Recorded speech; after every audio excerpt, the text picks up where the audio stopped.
Bismillahirrahmanirrahim. Alhamdulillahirabbil alamin wassalatu wassalamu ala asyrafil anbiya'i wal mursalin wa ala alihi wa sahbihi ajma'in. Subhanaka la ilma lana illa ma 'allamtana innaka antal alimul hakim. Rabbi shrah li sadri wa yassir li amri wahlul 'uqdatam min lisani yafqahu qawli. Amma ba'd. Alhamdulillah ala nikmatil Islam, alhamdulillah ala nikmatil iman, wa kafa biha min ni'mah. Alhamdulillah, segala puji bagi Allah Subhanahu wa ta'ala yang memberikan kita aturan dengan aturan-aturan yang terbaik demi kemaslahatan manusia itu sendiri di dalam menjalani setiap hal-hal, setiap perkara-perkara yang membersamai mereka di setiap masa-masa yang mereka lalui di atas muka bumi ini.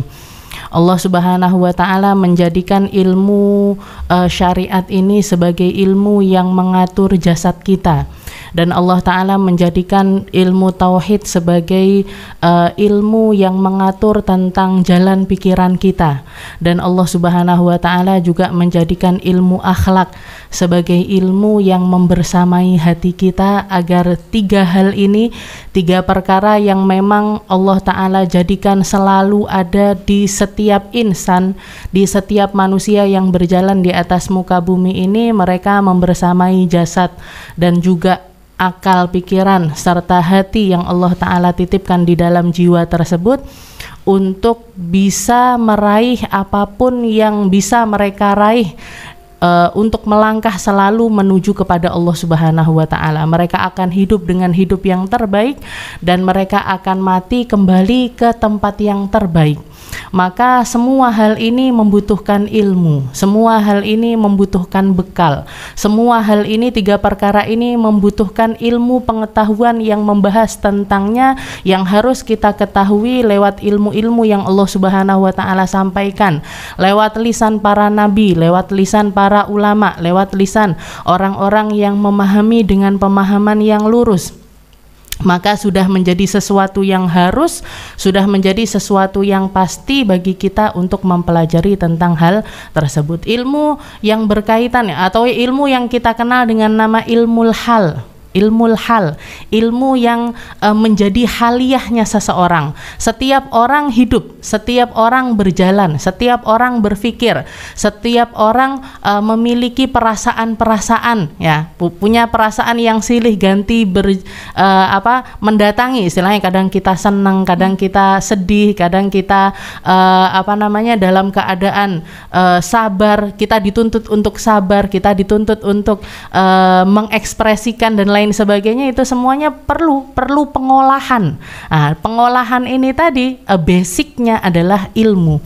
Nah, basicnya adalah ilmu. Maka para ulama kita mengkategorikan setiap orang di umur apapun, di usia manapun, mau itu usia belasan ataupun 20 tahunan ataupun 30 tahunan, apalagi 40, 50 tahun, ini seharusnya mereka sudah punya yang namanya ilmul hal. Nah, ilmu yang enggak kenal usia, ilmu yang dikatakan oleh Rasulullah SAW, tolabul ilm faridatun ala kulli muslim. Sesungguhnya nyari ilmu itu hukumnya adalah wajib bagi setiap orang. Setiap orang harus belajar. Setiap muslim, setiap hamba yang mengatakan asyhadu alla ilaha illallah wa anna muhammadar rasulullah, mereka hal yang pertama kali harus mereka lakukan adalah belajar. Kita punya jasad, ada aturan-aturan yang terkait dengan jasad kita yang harus kita pelajari.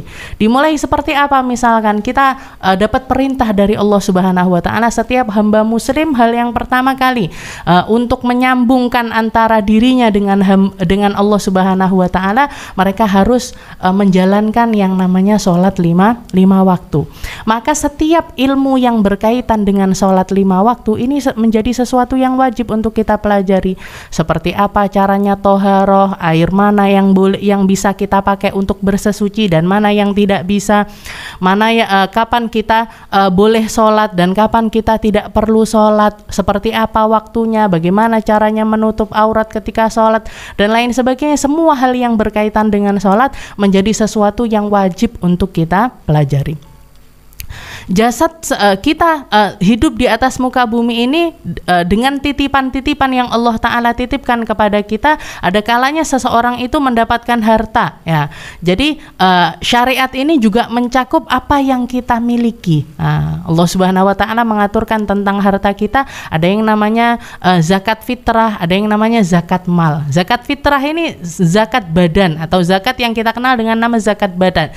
Zakatnya badan. Setiap orang yang masih hidup dan menemui Ramadan dan menemui sedikit saja dari waktu Ramadan, bahkan misalkan ada bayi yang lahir di malam hari besoknya hari Idul Fitri, maka wajib bagi dia untuk menjalankan yang namanya zakat fitrah yang dibayarkan oleh kedua orang tuanya. Begitu juga dengan zakat harta.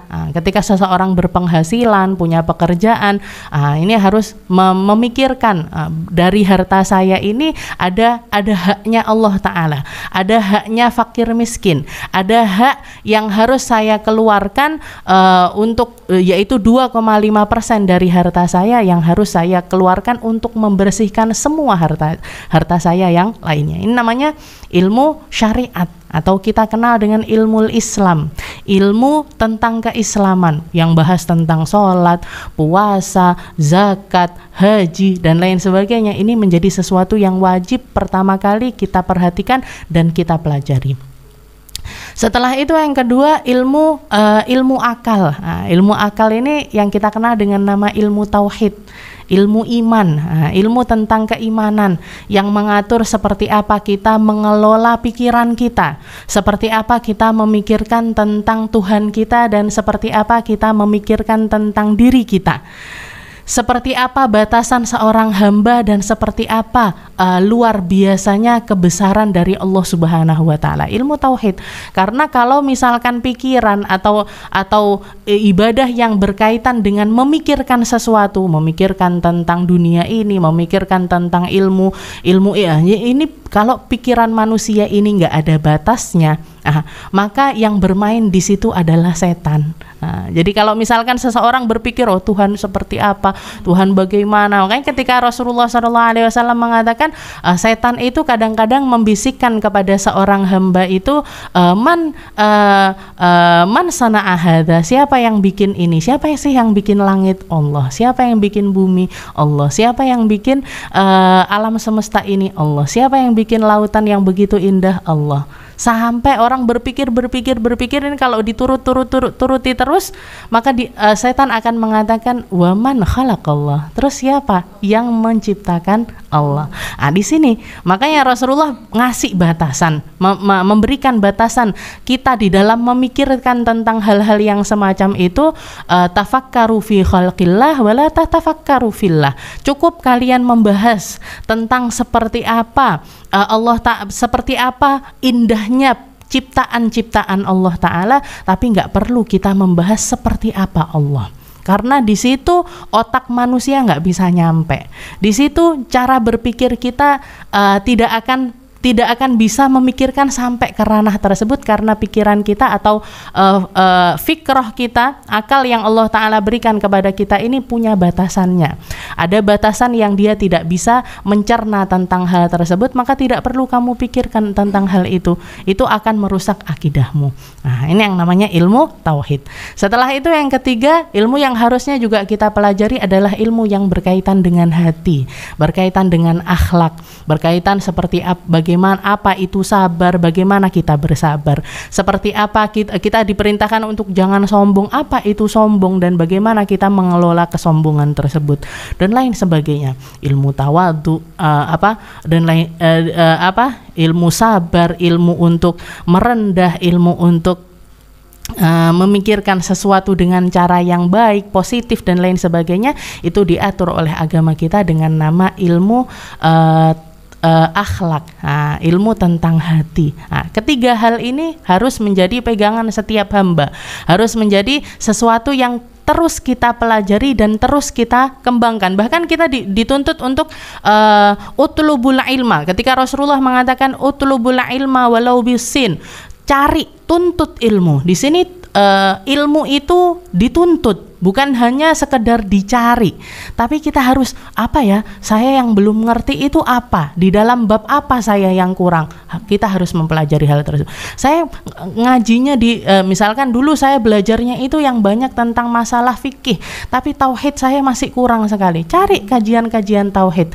Saya yang ngerti masalah tauhid, saya insya Allah sudah ngerti misalkan, atau sudah ada basic di situ. Tentang fikih saya sudah ada basic di situ, tapi yang belum ngerti saya tentang akhlak, cari kajian-kajian akhlak.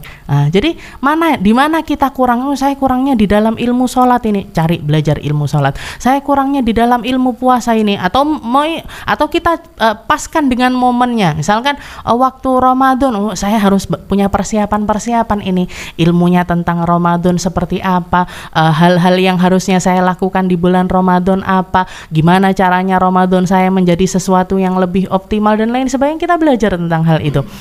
Saya mau berangkat haji nih, saya mau berangkat haji, harus persiapan, dan persiapan yang paling utama yang harus kita persiapkan adalah ilmu seperti apa Allah Ta'ala mengatur aurat kita, seperti apa caranya beribadah di sana, tawaf itu apa, bagaimana caranya, sa'i itu apa, bagaimana caranya, tahallul itu apa, dan lain sebagainya. Ini harus kita pelajari. Termasuk diantaranya adalah bab yang berkaitan dengan muslimah. Perempuan ini kan punya dalam hal fisik aja kan 100% berbeda dengan laki-laki. Mungkin kalau bentuknya secara umum ya sama, laki-laki punya kepala, kita juga punya kepala, laki-laki punya badan, kita juga punya badan, kakinya 2, kita juga 2. Tapi kan ada banyak hal yang berbeda. Cara pandang seseorang terhadap laki-laki sama perempuan aja sudah berbeda, ya kan? Berbeda. Perempuan istilahnya ada kalanya mereka setiap bulannya itu mengeluarkan darah, laki-laki tidak. Makanya kalau kita lihat di dalam bab-bab fikih itu banyak di antara kitab-kitab fikih salaf itu yang bab yang membahas tentang ilmu haid itu mesti sedikit. Ketika para ulama ditanya, mereka mengatakan kenapa kok bab fikih, kok bab tentang haid itu adalah bab yang rumit, bab yang pembahasannya itu luas, bab yang permasalahannya itu banyak sekali, tapi kok sedikit sekali pembahasannya. Maka para ulama mengatakan almar'atu la tas'al wa nahnu la nahid. Kami para laki-laki nggak ngalamin yang namanya haid. Sedangkan para perempuan kebanyakan memilih untuk diam, memilih untuk istilahnya nggak perlulah, tidak mau mencari tahu, nggak tahu. Jadi inisiatif untuk mencari tahu tentang hal tersebut itu sedikit dari para perempuan. Padahal ilmunya sulit sekali, istilahnya termasuk satu ilmu yang jelimet seperti itu. Permasalahannya kompleks, setiap perempuan punya kebiasaannya masing-masing, punya permasalahannya masing-masing, tapi yang membahas tentang itu sedikit. Maka di kesempatan kali ini kita ingin membahas lebih detail. Mungkin sudah pernah ya dulu kita membahas sampai selesai babnya beberapa tahun yang lalu, tapi di sini kita ingin kembali lagi mengulas tentang ilmu yang berkaitan dengan haid, nifas, dan juga istihadah. Jadi seperti itu pembagian dari berbagai macam ilmu yang harusnya kita pelajari dan selalu kita tambah terus wawasan kita tentang hal tersebut. Dan ini bab yang terkait dengan haid ini menjadi sesuatu yang sangat penting sekali karena kaitannya dengan sholat kita, kaitannya dengan keabsahan sholat kita, keabsahan puasa kita di bulan Ramadan, dan lain sebagainya. Ketika seorang perempuan nggak ngerti darah ini darah apa ya, darah haid atau bukan, mana yang darah haid, mana yang bukan, dan lain sebagainya, atau kapan saya bisa suci dan bagaimana saya bersesuci. Ini kalau misalkan dan haid ini datangnya setiap bulan gitu. Jadi kalau misalkan hal-hal yang datangnya setiap bulan lalu kita selalu bingung di setiap bulannya, ini benar apa enggak saya, maka ilmu yang berkaitan dengan haid, nifas, dan istihadah ini menjadi sesuatu yang wajib untuk kita pelajari. Bahkan bukan cuman kaum perempuan saja, tapi laki-laki pun seperti itu. Para laki-laki, para bapak-bapak istilahnya seperti itu ya. Jadi punya kewajiban untuk mengajarkan kepada anak istrinya tentang hal yang berkaitan dengan darah-darah semacam ini. Bahkan para ulama mengatakan kalau misalkan ada seorang laki-laki yang menelantarkan ilmu yang berkaitan dengan haid, nifas, istihadah ini dari istrinya ataupun dari anak-anaknya, maka dia menjadi seorang laki-laki yang berdosa. Jadi menjadi laki-laki yang berdosa dan selalu berdosa, istilahnya seperti itu. Dia merasa nggak ada apa-apa, nggak ada yang kurang darinya. Padahal nanti di akhirat kelak Allah Subhanahu Wa Taala akan menanyakan tentang perkara-perkara yang semacam ini kepada dia. Semua kesalahan yang dilakukan oleh istrinya, kesalahan yang dilakukan oleh putri-putrinya, ketika mereka salah menentukan tentang haidnya ataupun tentang nifasnya ataupun tentang istihadahnya, bapak-bapak ini akan menjadi penanggung jawabnya. Makanya para laki-laki harusnya istilahnya, kalaupun misalkan mereka tidak rela istrinya keluar rumah untuk belajar dan lain sebagainya, maka mereka yang harus belajar. Mereka harus belajar, setelah itu mengajarkan, atau paling tidak undang orang-orang yang memahami tentang hal-hal tersebut untuk mengajarkan kepada anak istrinya. Cari yang utama adalah dari kaum perempuan, para ustadzah yang memahami, setelah itu diundang ke rumah untuk mengajarkan anak istrinya. Tapi kalau misalkan nggak nemu adanya para ustadz, maka mereka harus mengajarkan didampingi dengan suaminya. Nggak boleh setelah itu ustadz ngajarkan kepada istrinya dan anak-anaknya saja tanpa ada pendampingan dari laki-laki yang mahram bagi mereka, maka ini sesuatu yang tidak diperkenankan. Jadi seperti itu perhatiannya para ulama kita tentang hal yang berkaitan dengan haid, nifas dan istihadah ini, karena saking pentingnya. Banyak kita dapati perempuan-perempuan itu yang penting keluar darah ya sudah haid, nanti berhenti ya suci, seperti itu tanpa padahal nanti kadang-kadang keluarnya sampai 15 hari, sampai 17 hari, sampai 20 hari. Nggak bisa. Istilahnya konsep yang semacam ini ya, pokoknya keluar darah saya nggak sholat, nggak keluar darah saya sholat, nggak bisa.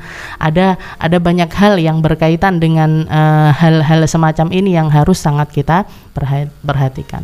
Maka di sini di pembahasan yang pertama, qala al-muallif rahimahullahu taala wa nafa'ana bi ulumi fid darain, ad-darsul awal muqaddimah ammah haulad dima'il kharijah minal faraj. Jadi kita akan membahas tentang pembukaan tentang darah-darah yang keluar dari kemaluan seorang perempuan. Ad-damul kharij min farjil mar'ah imma ayyakuna haidan aw nifasan aw istihadatan wala rabi'alaha. Jadi darah yang keluar dari rahim seorang perempuan itu hanya 3 macam, yaitu haid, nifas, istihadah. Secara hukum ya, secara hukum fikih atau secara hukum syariat, darah yang keluar dari rahim seorang perempuan, dari kemaluan seorang perempuan ini pasti salah satu dari 3 darah ini. Wala rabi'alaha, dan tidak ada darah keempat. Adanya cuman haid, nifas dan juga istihadah. Haid, nifas, istihadah. Kalau dia memenuhi syarat untuk menjadi haid, maka dianggap sebagai darah haid. Kalau memenuhi syarat untuk menjadi nifas, maka dianggap sebagai darah nifas. Kalau tidak bisa dianggap sebagai darah haid dan tidak bisa dianggap sebagai darah nifas, maka dihukumi sebagai darah istihadah. Wala rabi'alaha. Jadi tidak ada darah keempat. Misalkan ada yang ada darah lagi namanya darah wiladah. Darah wiladah ini nanti hukumnya akan kembali. Kalau tidak jadi haid ya jadi nifas. Kalaupun tidak jadi haid, nifas, maka menjadi istihadah. Seperti itu. Jadi secara hukum hanya ada 3 darah yang keluar dari rahim seorang perempuan. Haid, nifas, jadi nggak ada istihadah. Darah kotor ya? Darah kotor darah itu kotor, darah biru nggak ada. Darah oranye dan lain sebagainya nggak ada. Wala rabi'alaha, pendarahan. Nah ini semuanya nanti kembalinya ke 3 hal ini tadi, haid, nifas, istihadah. Wala rabi'alaha. Walikullin min hadhihi dima ta'rifun yatamayyaz bihi an ghairihi wa sawfa nubayyinuha insyaallah taala. Dan setiap dari darah-darah ini tadi punya detail-detailnya sendiri, punya definisinya masing-masing, punya pengertiannya masing-masing, punya aturannya masing-masing yang akan kita bahas secara mendetail insyaallah. Awalan al-haidnya, kita bahas yang pertama adalah haid, pembukaannya dulu. Jadi ta'rifnya atau definisi dari haid itu sendiri. Ta'riful haid, damul haid syar'an, secara syariat ya. Jadi darah haid itu secara syariat huwa damun jibillah yakhruj min aqsa rahimil mar'ah ala sabilis sihah min ghairi sababin fi awqatin ma'lumah. Jadi darah haid secara syariat adalah darah al-jibillah, darah yang biasa keluar. Ini poin pertama. Jadi darah yang biasa keluar dari rahim seorang perempuan bagian atas. Jadi darah yang biasa keluar pertama itu min aqsa rahimil mar'ah, dari pangkal atau tempat yang paling jauh dari rahim seorang perempuan, ala sabilis sihah, dalam keadaan sehat, min ghairi sabab, tanpa ada sebab semacam melahirkan dan lain sebagainya atau keguguran, fi awqatin ma'lumah, di waktu tertentu. Nah, di waktu tertentu. Jadi ada sekitar 4 poin yang akan kita bahas di sini. Jadi yang pertama adalah haid fi syara' awalan annahu damun jibillah ay taqtadihi tiba'us salimah. Jadi yang pertama, darah haid ini yang harus kita tanamkan kepada anak remaja kita, terutama ya anak-anak yang belum mengenal atau mau menginjak usia-usia di mana mereka akan mengalami yang namanya menstruasi. Ini yang harus difahamkan oleh orang tua adalah anak-anak perempuan ini mereka harus dikasih bekal-bekal persiapan bahwasanya darah haid ini, darah menstruasi ini adalah darah yang biasa keluar. Jadi istilahnya normalnya perempuan ya haid. Kalau ada perempuan nggak haid malah nggak normal, seperti itu. Jadi ini adalah sesuatu yang akan normal terjadi. Jadi bicara, dikasih pengertian. Nah nanti kalau kamu sudah usia 9 tahun, 10 tahun, 11 tahun, ini nanti akan datang satu waktu di mana kamu itu keluar darah. Nggak usah panik, istilahnya gitu. Nggak usah panik, nggak usah istilahnya kebingungan. Kalau anak nggak pernah ada komunikasi antara orang tua dengan anak-anak tentang permasalahan ini, mereka keluar darah kan pastinya teriak. Udah dikasih pengertian aja kadang-kadang masih teriak ya kan.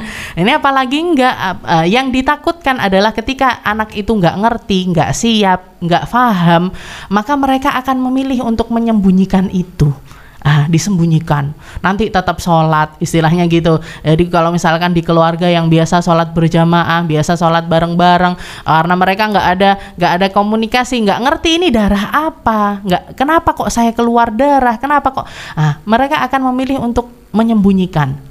Nanti dikasih apa, dikasih istilahnya kalau misalkan mereka melakukan sesuatu yang akan membahayakan untuk dirinya, ini yang harus kita hindari. Jadi dikasih tahu aja, nah anak usia 9 tahun lah ya, 9 tahun atau hampir masuk ke usia tersebut, dikasih tahu, nah ini nanti kamu bakalan keluar darah, kalau udah seperti itu nggak usah panik, bilang aja sama mama, nanti kamu harus pakai ini, begini caranya, nanti dicucinya begini, bersihinnya begini, kamu nggak boleh sholat, kamu nggak boleh megang Quran, kamu nggak boleh puasa dan lain sebagainya, agar mereka faham betul bahwa ini adalah sesuatu yang biasa terjadi. Bahkan Rasulullah SAW mengatakan ketika ditanya tentang apa itu haid, Rasulullah mengatakan hada syai'un katabahullahu ala banati Adam imtihanan lahun. Jadi ini haid ini adalah sebuah perkara yang Allah Ta'ala tetapkan bagi para putri-putri Adam. Jadi memang sesuatu yang Allah Ta'ala jadikan terjadi pada anak perempuan dari keturunan Nabi Allah Adam sebagai apa? Imtihanan lahum, sebagai ujian bagi mereka. Nerima nggak sama takdir tersebut, bisa mengelola perasaan atau tidak ketika darah ini keluar. Setelah itu akhirnya mereka nggak sholat, akhirnya mereka nggak puasa. Ini yang terjadi pada dirinya apa, yang terjadi pada keimanannya seperti apa, yang terjadi pada ibadahnya bagaimana, ya kan. Nah ini jadi kita sebenarnya perempuan itu ya, karena ada naik turunnya seperti itu, bisa dibilang lebih pintar di dalam mengelola keimanan. Kenapa? Karena saya sholat karena Allah, saya nggak sholat juga karena Allah. Saya ngaji karena Allah, saya nggak ngaji juga karena diperintahkan oleh Allah. Saya berpuasa untuk Allah dan saya meninggalkan puasa itu juga untuk Allah. Seperti itu.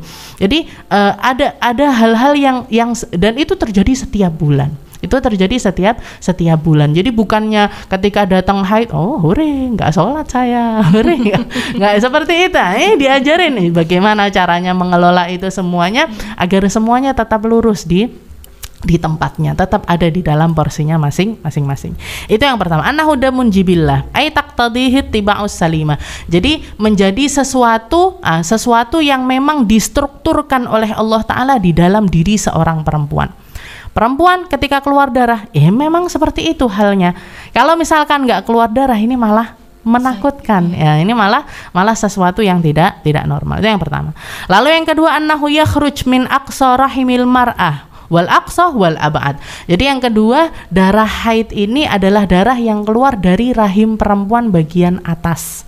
Nah, jadi kalau kita lihat zaman sekarang kan canggih, udah kelihatan seperti apa bentuk dari maaf ya rahimnya seorang perempuan. Ini bagian atas itu di rahim yang paling jauh dari kemaluan itu sendiri. Di situ tempat dari keluar darahnya yang namanya darah haid. Nah, setiap bulannya dia akan rontok, istilahnya luruh. Seperti itu, luruh, darah-darah itu luruh. Nah, darah ini yang dinamakan dengan darah haid. Nah, jadi min aqsa rahimil mar'ah. Setelah itu yang ketiga, annahu yakhruj ala sabilis sihah min ghairi sabab bi khilafi damin nifas wal istihadah. Dan yang ketiga, darah haid ini adalah darah yang keluar secara sehat. Bukan karena istilahnya ada sebab seperti apa? Sebab yang dikatakan di dalam syariat di sini adalah karena sebab melahirkan atau karena sebab keguguran. Nah, kalau misalkan karena sebab melahirkan ataupun keguguran, maka masuknya ke darah yang namanya darah nifas. Nah, nanti masuknya dianggap sebagai darah nifas. Tapi kalau misalkan darahnya bukan darah nifas, tapi juga nggak bisa dianggap sebagai darah haid. Misalkan seperti apa itu tadi? Misalkan ada perempuan keluar darah selama 20 hari berturut-turut. Nah, ini gimana ini hukumnya? Nggak bisa kita anggap 20 hari itu semuanya dianggap sebagai haid, nggak bisa. Berarti yang pertama kali kita harus tanamkan adalah di antara 20 hari ini tadi ada haidnya, ada istihadahnya. Ada yang dianggap sebagai darah haid, ada yang dianggap sebagai darah istihadah. Nah, jadi seperti itu. Yang ketiga. Poin yang keempat, annalahu awqatan makhsusatan falahu aqal walahu akthar walahu ghalib kama sayati insyaallah taala. Dan yang keempat, poin keempat, haid ini adalah darah yang memiliki waktu-waktu tertentu. Ada minimalnya, ada maksimalnya, ada kebiasaannya. Jadi ada minimalnya, ada maksimalnya, ada kebiasaannya. Minimalnya berapa? Minimalnya adalah 24 jam atau 1 hari 1 malam. Jadi 24 jam di sini, jadi kita katakan yang paling gampangnya kita pahami adalah 24 jam.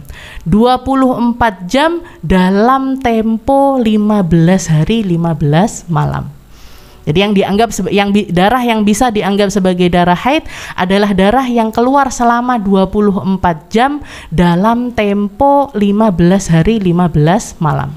Kalau di luar tempo tersebut nggak bisa semuanya dianggap sebagai darah haid. Pasti ada haidnya, ada istihadahnya. Jadi 24 jam. Bisa jadi keluar terus-menerus, bisa jadi keluarnya itu tersendat-sendat. Berjeda. Iya, berjeda misalkan. Yang terus-menerus seperti apa? Misalkan saya ada perempuan keluar darah jam berapa? Jam 1 siang misalkan. Jam 1 siang keluar terus sampai besoknya jam 1 siang lagi berhenti darahnya. Jadi jam 1 siang keluar, jam 1 siang di hari berikutnya berhenti darahnya. Tapi dalam waktu 1 hari 1 malam ini tadi darah terus keluar. Istilahnya darahnya itu nggak berhenti sama sekali. Gimana ini? Saya haid cuma 1 hari. Gimana hukumnya? Dianggap sebagai darah haid.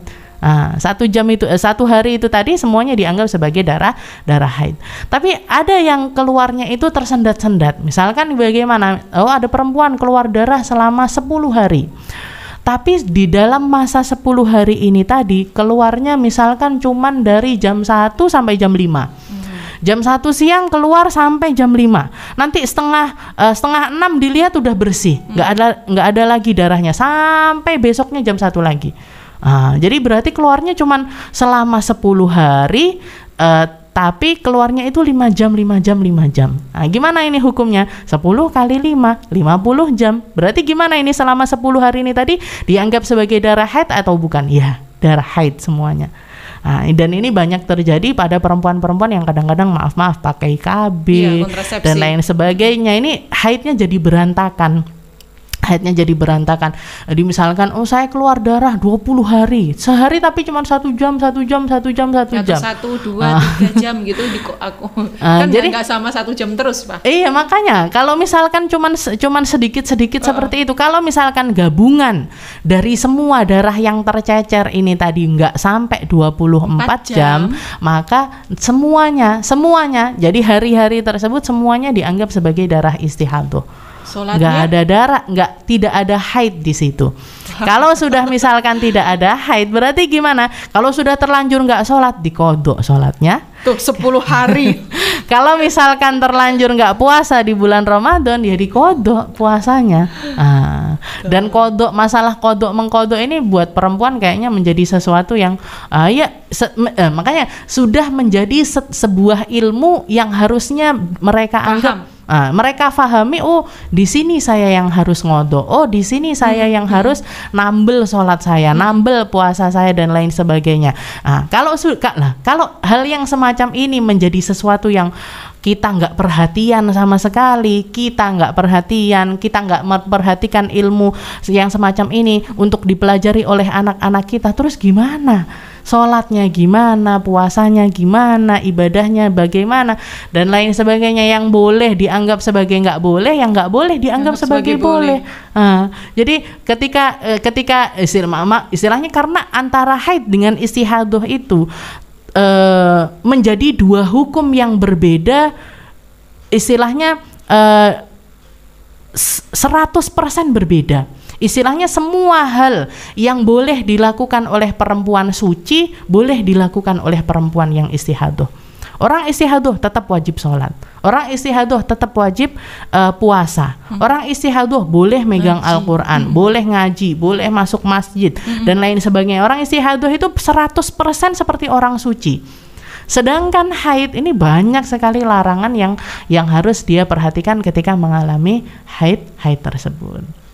Itu yang pertama. Jadi poin terakhirnya yaitu punya waktu tertentu. Minimalnya adalah 24 jam atau 1 hari 1 malam. Dan ini juga yang harus kita perhatikan, nggak bisa ada perempuan keluar darah selama 20 hari semuanya dianggap sebagai haid, nggak bisa. Atau langsung menghukumi 15 harinya haid, 5 harinya istihadhah, nggak bisa juga. Nggak bisa juga yang seperti itu, karena ada hal-hal yang terkait untuk kita pelajari seperti apa istihadhah itu dan bagaimana kita menghukumi mana yang haid, mana yang istihadhah. Jadi poin pertama di hal pertama ini, basicnya ilmu haid ini minimalnya adalah 24 jam. 24 jam dalam kurun waktu 15 hari 15 malam ya. Maksimalnya adalah 15 hari 15 malam. Jadi perempuan bisa mengalami haid itu selama 15 hari 15 malam.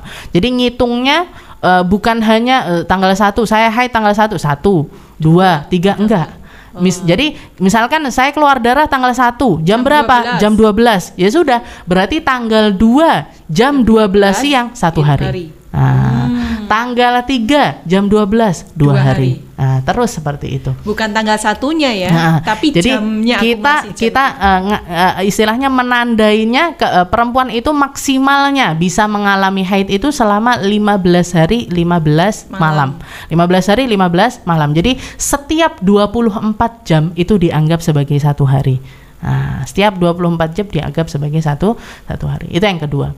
Lalu yang ketiga, biasanya. Jadi minimalnya 24 jam, maksimalnya 15 hari 15 malam, dan kebiasaannya, normalnya perempuan atau kebanyakan haidnya perempuan itu antara 6 sampai 7 hari. Atau bahkan siklusnya itu yang paling normal hari. Ya 6 sampai 7 hari normalnya, dan sucinya itu di sisa waktunya. Nah, itu yang paling normal. Jadi misalkan 30 hari, satu siklus itu 30 hari, haidnya misalkan 7 hari, sucinya itu sekitar 23 hari. Nah, ini yang paling normal. Siklus yang paling biasa istilahnya. Tapi kalaupun ada yang berbeda itu ya banyak istilahnya.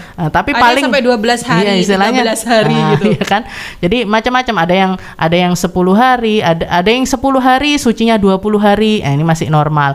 Ada yang 15 hari sucinya 15 hari. Ini juga masih istilahnya tapi kebanyakan antara 6 sampai 7 hari dan sucinya itu di sisa waktunya. Nah, itu kebiasaannya para perempuan. Nah, jadi kita ulas kembali. Jadi masalah yang definisi ini tadi ya. Jadi haid itu adalah damun jibillah, dam atau darah yang biasa keluar min aqsa rahimil mar'ah, dari rahim perempuan bagian atas. Ala sabilis sihah, dalam keadaan sehat tanpa sebab seperti melahirkan dan lain sebagainya. Dan yang terakhir, punya waktu-waktu tertentu, punya minimalnya, punya maksimalnya, juga punya kebiasaannya. Minimalnya adalah 24 jam atau 1 hari 1 malam, maksimalnya adalah 15 hari 15 malam, dan kebiasaannya adalah antara 6 sampai 7 hari. Ini nanti insya Allah kita bahas juga tentang hal tersebut. Jadi kapan perempuan itu bisa mengalami haid? Jadi kapan perempuan itu bisa mengalami haid? Yang pertama, kalau misalkan perempuan ini adalah perempuan yang pertama kali haid, ya. Jadi perempuan yang pertama kali mengalami haid, maka batas minimalnya adalah usia. Usianya berapa? Usianya adalah tis'a sinin qamariyah takribiyah. Jadi kalau kita gampangnya ya, 9 tahun kurang 16 hari. 9 tahun hijriah. Jadi 9 tahun kurang 16 hari secara hijriah, ini perempuan itu bisa mengalami yang namanya haid. Tapi kalau masih di bawah usia tersebut, masih di bawah usia 9 tahun kurang 16 hari, maka ketika mereka keluar darahnya ini tidak bisa dianggap sebagai darah haid. Walaupun itu masuk hitungan 24 jam dan sebagainya. Iya, walaupun. Jadi misalkan ada anak umur 8 tahun keluar darahnya itu keluar selama seminggu misalkan.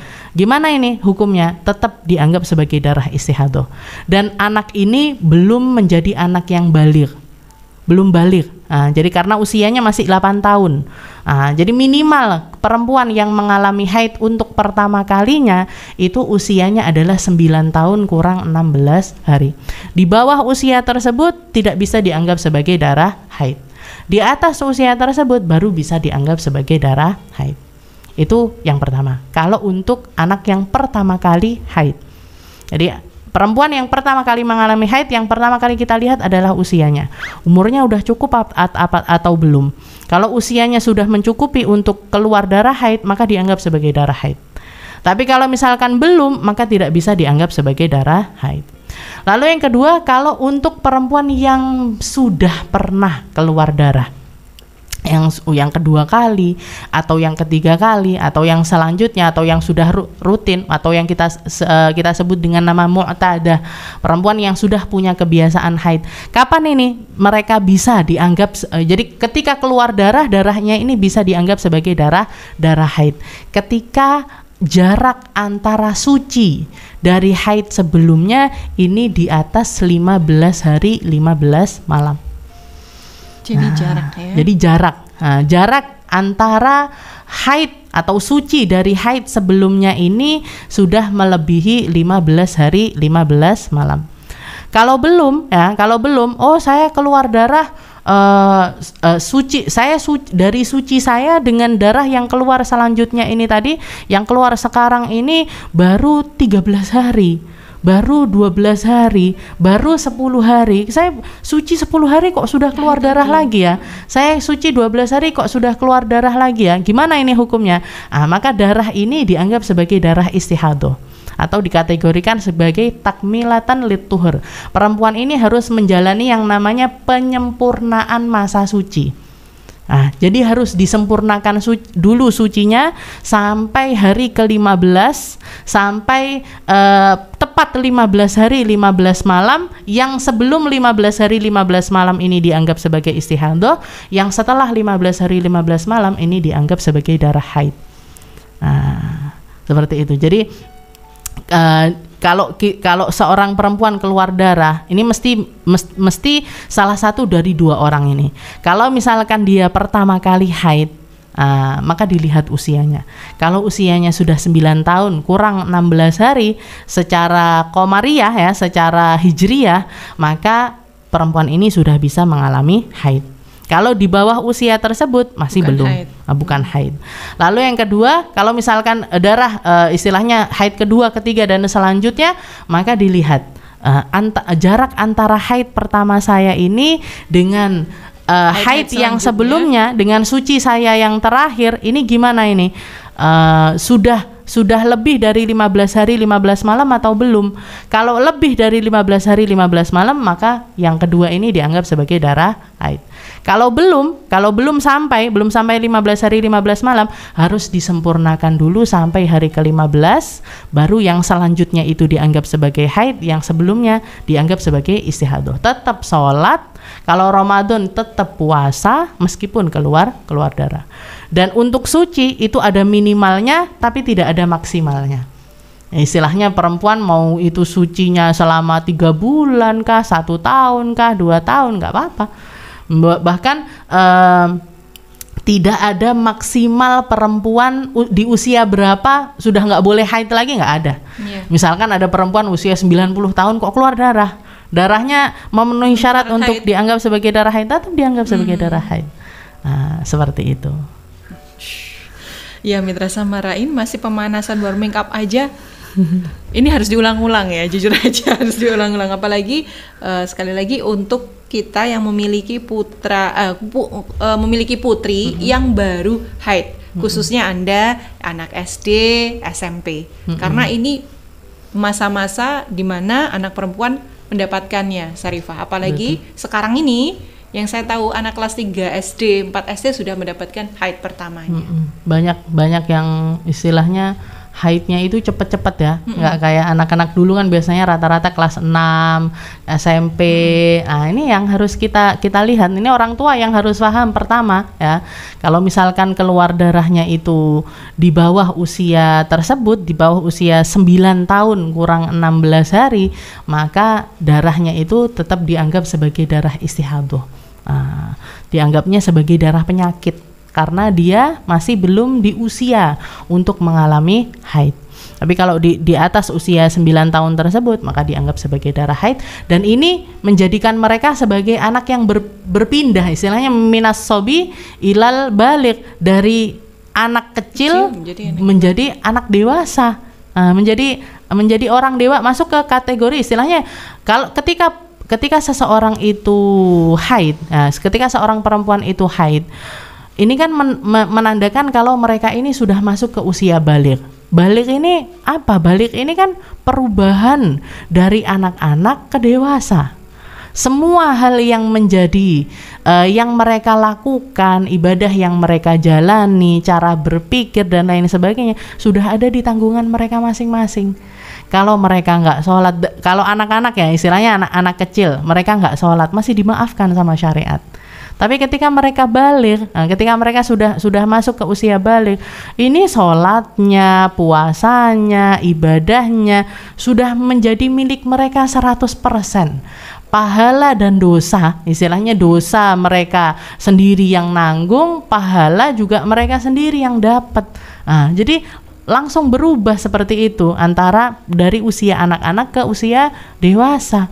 Ini yang harus kalau anak-anak istilahnya masih dimaafkan, misalkan puasanya masih, padahal kan usia 8 tahun kalau kita lihat kan masih kecil ya, 9 tahun itu masih kelihatan sekali kayak anak-anak banget gitu. Tapi di usia tersebut ketika mereka sudah mengalami haid ini sudah berubah semuanya. Makanya Rasulullah mengatakan rufi'al qalam an thalath. Sesungguhnya catatan amal itu terangkat dari 3 orang. Tiga jenis manusia. Yang pertama an-naim hatta yastayqid. Orang yang lagi tidur sampai mereka bangun ya. Orang tidur, selama tidur istilahnya apapun yang mereka katakan, lagi ngomong apa, lagi ngobrolin apa, nggak dapat apa-apa istilahnya. Misalkan pas ngomongnya yang jelek habis itu dapat dosa, enggak, karena mereka dalam keadaan tidur, nggak sadar. Orang tidur sampai mereka bangun. Orang yang kedua, orang gila sampai mereka sadar. Orang gila itu nggak ada hukum bagi mereka. Mau mereka nggak sholat, mau mereka telanjang, mau mereka nggak ada hukum sama sekali, nggak ada dosa bagi mereka, juga nggak ada pahala. Dan yang ketiga, anak-anak sampai mereka balik. Nah, ketika seseorang masuk ke usia balik, maka semua hal menjadi tanggung jawab mereka, dan setiap hal yang menjadi apapun yang terjadi pada dirinya dicatat. Ada catatannya, ada tulisannya, ada pertanggungjawabannya di hadapan Allah Subhanahu wa Ta'ala. Pengenalan tentang balik ini Pak, mungkin biar tidak medot ya, nanti pemikirannya jadinya keliru. Tadi Sarifah ungkapkan bahwa kalau dari anak umur 9 tahun kurang 16 hari yang sudah mens itu masuk balik, terus bagaimana dengan mereka yang di usia 14 tahun baru mens dan sebagainya? Apakah jeda di 9 ke 14 atau ke 15 itu mereka belum dikategorikan balik, padahal kalau dari segi fisik dan pemikiran dia sudah masuk sudah gitu. Dewasa. Jadi tentang balik ini ya, ada 3 macam, ada tiga cara seseorang itu masuk ke usia balik. Yang pertama lewat mimpi basah. Maaf, okay. Jadi lewat mimpi basah ya? Ini laki-laki ataupun perempuan. Nah, laki-laki ataupun perempuan di atas usia 9 tahun pas. Jadi ketika ada anak laki-laki ataupun anak perempuan, misalkan mimpi basah, yaqdotan au manaman, jadi lagi tidur ataupun dalam keadaan terjaga, apalagi kita di zaman yang semacam ini, informasi, media, pornografi, banyak istilahnya bertebaran di mana-mana. Ini yang harus yang kita harus sangat berhati-hati. Kadang-kadang anak usia 9 tahun, anak 10 tahun, anak yang ternyata sudah terpapar hal-hal semacam itu, dan akhirnya mereka pernah mengeluarkan mani karena hal tersebut, baik laki-laki ataupun perempuan. Jadi yang pertama jalan seseorang untuk mengalami atau masuk ke usia balik itu yang pertama adalah lewat mimpi basah, lewat keluar mani, keluarnya mani. Ini untuk laki-laki ataupun perempuan di atas usia 9 tahun pas. Kalau haid tadi 9 tahun kurang 16 hari, kalau untuk keluar mani ini 9 tahun pas. Lalu yang kedua lewat jalan usia. Nah, ini juga untuk laki-laki dan perempuan. Misalkan sampai usia 13, 14, mereka belum haid enggak, keluar mani juga enggak, maka masuknya adalah lewat usia, yaitu usia 15 tahun pas. Nah, ketika mereka berusia 15 tahun pas, meskipun belum pernah haid ataupun belum pernah mengalami yang namanya keluar mani, maka mereka dianggap sebagai seseorang yang sudah baligh, usia 15 tahun. Dan yang terakhir haid. Yang haid ini khusus untuk perempuan. Tiga-tiganya ini bisa dialami oleh perempuan. Jadi perempuan bisa balik lewat mimpi basah, bisa balik lewat haid, bisa balik lewat usia. Sedangkan laki-laki cuma 2, yaitu lewat usia ataupun lewat mimpi basah.